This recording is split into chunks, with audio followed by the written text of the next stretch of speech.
นี่โอ้มาอีกแล้วมาตุ่มไปเลยว่ะ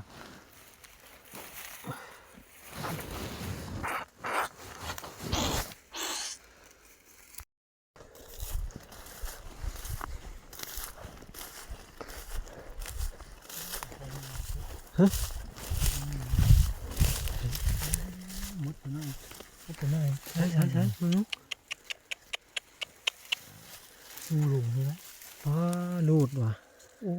หากระเล็บกางเกงจะเบิ่งนึกคนมันนูนใหญ่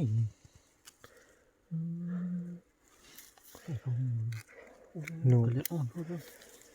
ไปหาเป็นนี่บ้างกระเล็บนี่คือเป็นมันนึกผักอ่ะเป็นอันกระเล็บหลัก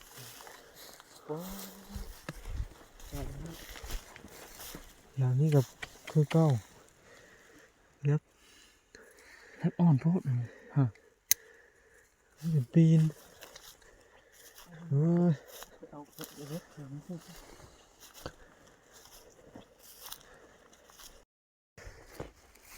โหลดจนได้ใส่เล็ก